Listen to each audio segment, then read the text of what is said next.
Assalamualaikum warahmatullahi wabarakatuh, Sobat Pelangi Info.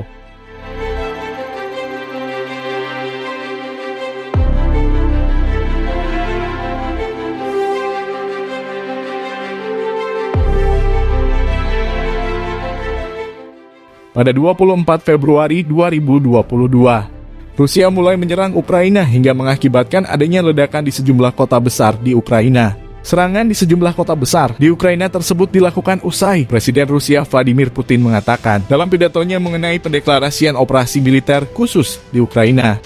Dalam pidatonya pada saat serangan dimulai, Putin menegaskan bahwa pihaknya tidak merasa aman dengan mendekatnya Ukraina ke NATO, yang notabene-nya merupakan rival pertahanan Moskow. Bahkan, ia menyebutkan ini sebagai ancaman besar bagi negaranya, apalagi pasca pencaplokan Crimea di 2014. Ia juga menuduh bahwa kepemimpinan di Ukraina setelah protes Euromaidan 2014 yang menumbangkan rezim Presiden Yanukovych justru juga ikut membawa ancaman bagi masyarakat berbahasa Rusia yang tinggal di wilayah Crimea dan Donbas. Beberapa saat usai pidato tayang, suara ledakan terdengar di Kramatorsk, Ukraina. Usai serangan tersebut, setidaknya terdapat 137 warga Ukraina yang tewas dan 316 orang mengalami luka.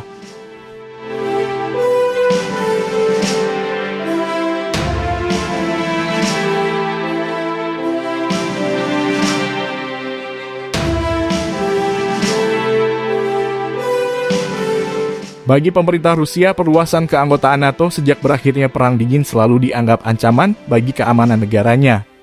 Anggota NATO, yang termasuk negara-negara bekas Uni Soviet seperti Estonia dan Latvia, bernaung di bawah perlindungan Artikel 5, yaitu jaminan bahwa serangan bagi satu anggota NATO adalah serangan terhadap semua. Oleh karenanya muncul narasi bahwa bila Ukraina juga bergabung dengan NATO, Rusia akan semakin terancam.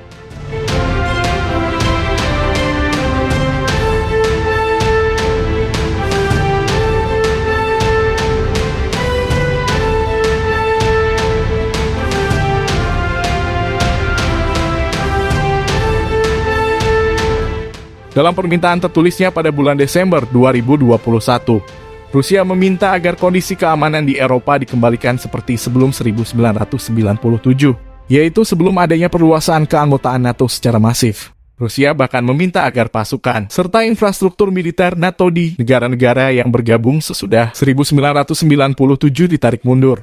Tentu NATO menolak permintaan Rusia tersebut, karena penarikan mundur pasukan dan persenjataan dari kawasan Eropa Timur, seperti dari Estonia, Latvia, dan Lituania, berarti pelanggaran terhadap komitmen NATO pada anggotanya.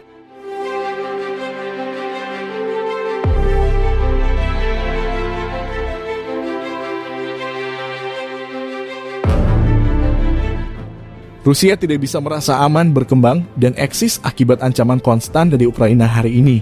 NATO mengancam masa depan bersejarah kita sebagai sebuah bangsa, ujarnya dalam pidato berbahasa Rusia sebagaimana diterjemahkan BBC.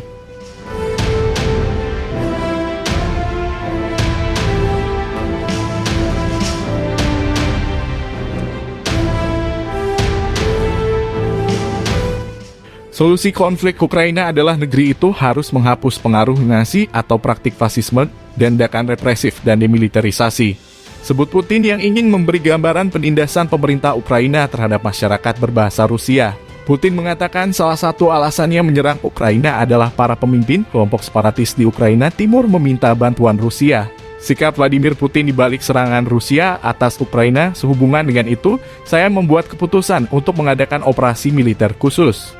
Tujuannya adalah untuk melindungi orang-orang yang menjadi sasaran pelecehan dan genosida dari rezim Kiev selama 8 tahun, kata Putin. Sebagaimana dilansir TSS, dan untuk tujuan ini, kami akan berusaha untuk mendemilitarisasi Ukraina dan mengadili mereka yang melakukan banyak kejahatan berdarah terhadap orang-orang damai, termasuk warga negara Rusia, sambung Putin. Putin menambahkan bahwa keadilan dan kebenaran ada di pihak Rusia.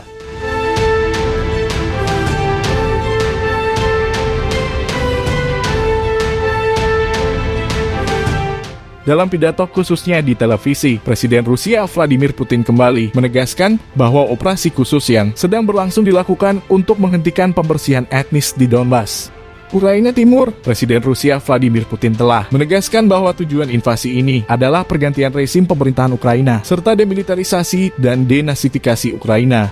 Bahkan, dalam pidato terakhirnya, Putin masih mengatakan bahwa Rusia dan Ukraina adalah satu kesatuan bangsa dan orang-orang Ukraina hanya tercuci otaknya.